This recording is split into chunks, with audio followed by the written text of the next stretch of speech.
Howdy readers, I'm Jason. This is Chapter and Verse. And today, Tag Tuesday, I come to you with a tag that is to do with, you might guess from what I'm holding in my hand, Shakespeare. This tag is quite new. I think it was created just last week by Libby Stephenson, and it is just simply called the Shakespeare Tag. Libby tagged me in the original video, so thank you. Libby has a great channel. I think my favorite videos of hers that she's done in the past, apart from the Shakespeare ones, she's done videos about the process of recording audiobooks, which I just find incredibly interesting. But anyhow, yeah, she is probably the booktuber who knows the most about Shakespeare, but is still, for some reason, not really involved in any way, shape, or form with ShakeTube. I have tried to persuade her to participate in it in the past to no avail, but I'm going to take another crack at that this year. But yeah, anytime there's something Shakespeare related on BookTube, I get incredibly excited. So I was just tickled to be tagged in the original video by Libby. Question number 1, what was your first exposure to Shakespeare? So when I was a kid, we made puppets in class one day, and these were not three-dimensional puppets, so they were flat, and they were made out of really heavy cardstock. And what we did was cut the limbs out of the characters that we were creating, and we colored the limbs, right? We colored sort of costumes onto them. We might have even used like felt and things like that to create the costumes atop the cardstock limbs. And then we jointed the puppets together with little tiny pop rivets, and I made a Shakespeare puppet. Now, there must have been a reason why I chose to make Shakespeare. We had to choose somebody from history, but I can't remember why it was that I chose him. I can't remember if I had a storybook version of one or more of the plays when I was a kid. I have no memory of that. So that's not necessarily my first exposure to Shakespeare. That's the thing that, the event from my past that suggests I was exposed to Shakespeare earlier than I can remember. But my first exposure that I can recall to Shakespeare was just reading Romeo and Juliet in 9th grade. And we watched the Franco Zeffirelli film of it in class. And I'm embarrassed to say that what I remember most from watching Romeo and Juliet in class was that the boys in class. Now, I wasn't the one who started this, but I did sort of jump on this bandwagon, as dumb teenage boys will do.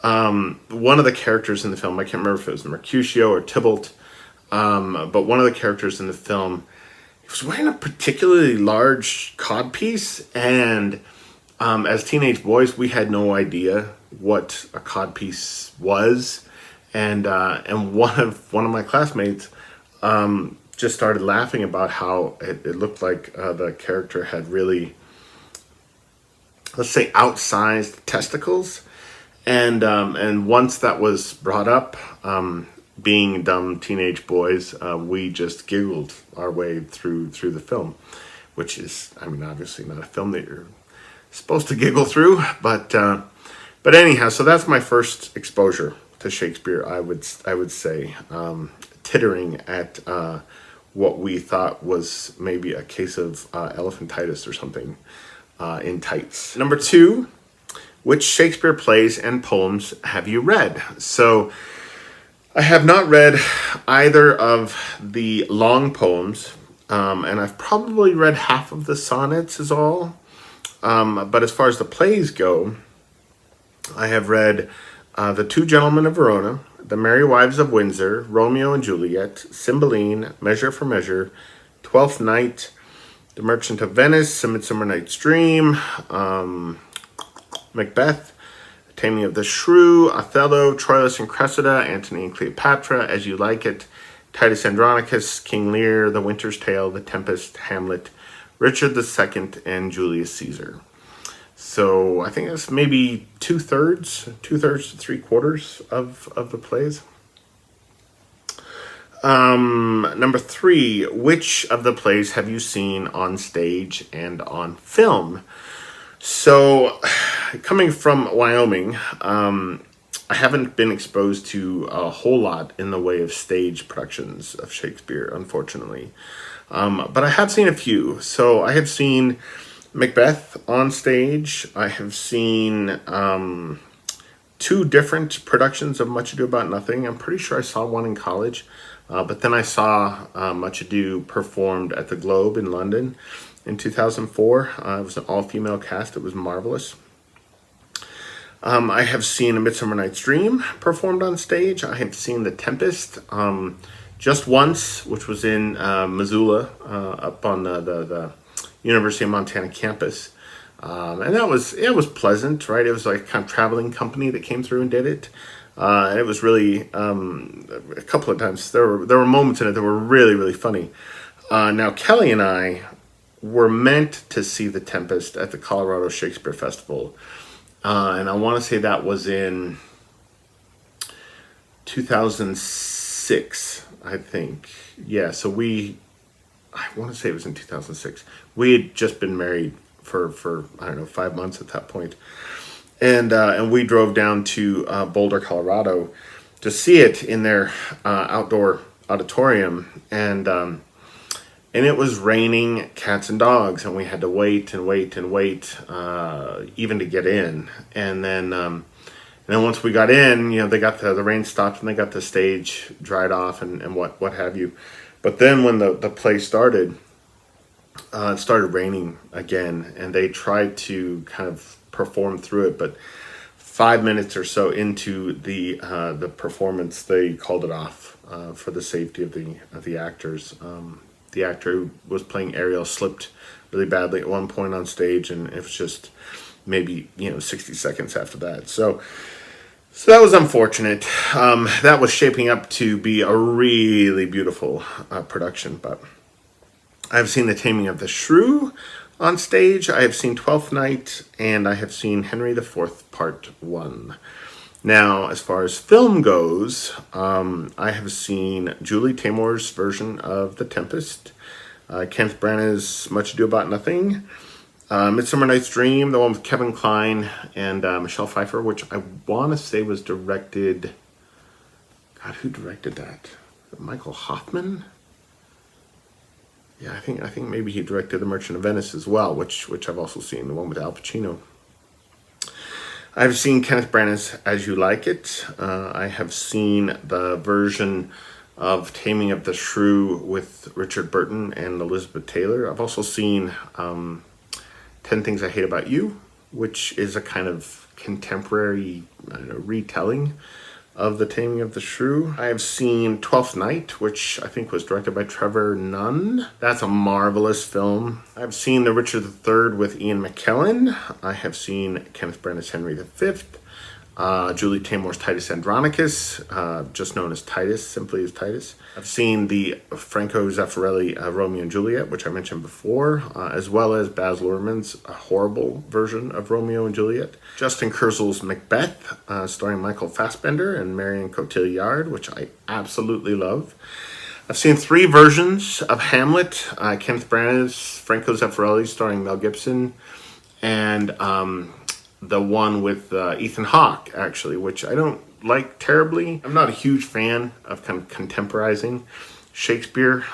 It tends not to work for me. And then I've seen 3 versions of King Lear, 2 of which are kind of filmed stage productions. Libby talked about, I think, the Ian Holm one in her video, but I've also seen the one with Ian McKellen. And then I'm also going to include Akira Kurosawa's Ran, as an adaptation of King Lear as well, which it was, although a loose adaptation, we might say. But then I wanted to give special mention to a documentary that I really, really love and have taught before called Shakespeare Behind Bars, which is about a Shakespeare program in a prison, in a maximum security prison. And over the course of a year, the prisoners who are involved in the program rehearse and then put on a production of The Tempest. And it's very much about the ways in which their involvement with that play and their investigation of that play helps them to understand more about their own pasts, their own circumstances, why they've done what they've done that landed them in prison. And I wanted to mention The Goodbye Girl for its very, very funny take on Richard III, and then Kenneth Branagh's wonderful, charming black and white comedy called A Midwinter's Tale, which is it's about a misfit group of aspiring actors trying to put on a production of Hamlet at, if I remember right, at Christmas time. It's as funny as it sounds, absolutely. Question 4, do you have a favorite edition of the complete works? I don't, actually. Number 5, what is your favorite of the comedies? So it's classified as a comedy, and it is quite funny in places, but I have always thought of The Tempest more as a kind of romance. Again, like one of the late romances, some people call them. But yeah, so I would say The Tempest, which is also my favorite Shakespeare play, full stop. Which is interesting because if I remember right, in Libby's original video, she talked about how The Tempest was her least favorite Shakespeare play, which I just can't fathom. But to each their own. What is your favorite? Number 6, what is your favorite of the history plays? I haven't read many of the history plays, but the one I would say I like the best is Richard II. Number 7, what is your favorite of the tragedies? Hamlet. Number 8, your least favorite Shakespeare play? I'm going to say Cymbeline. Partly because, so I had been really, really excited to read it. I read it in grad school in the Shakespeare course that I took, and just did not click with it at all. Just did not connect to it at all, really. I couldn't even tell you what it was about at this point. So I'm actually planning on choosing Cymbeline as one of my texts this coming ShakeTube, just so that I can reread it and see if I can make heads or tails of it this time. Number 9, which play would you want to direct? That would be The Tempest, and it would be not a stage production, but a film. I've always dreamed of making a film of The Tempest.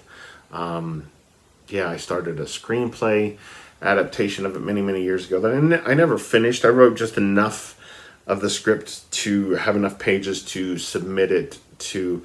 There was a kind of, this was through the Sundance Film Festival. There was a summer filmmaking kind of workshop program there in Utah, and I submitted my my Tempest adaptation pages to that program as my last kind of Hail Mary, last ditch effort to become a filmmaker, and did not get accepted into the program. Big surprise.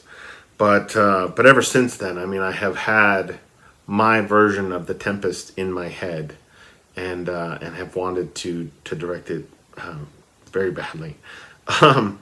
Number 10, which lesser-known play do you think deserves more attention, or which lesser-known play are you most excited about? And so what I'm going to say for an answer here is actually a lesser-known play of Shakespeare's that I have not read, but that I'm most excited to finally get around to, and that would be Pericles. I've heard enough crazy shit about Pericles to make me incredibly keen to see for myself what that play is all about. And then a bonus question, what is your favorite play of Shakespeare's to teach or perform? And I'm going to say 2 in tandem. I did this for ShakeTube, I think the first year that I was involved as a co-host of ShakeTube.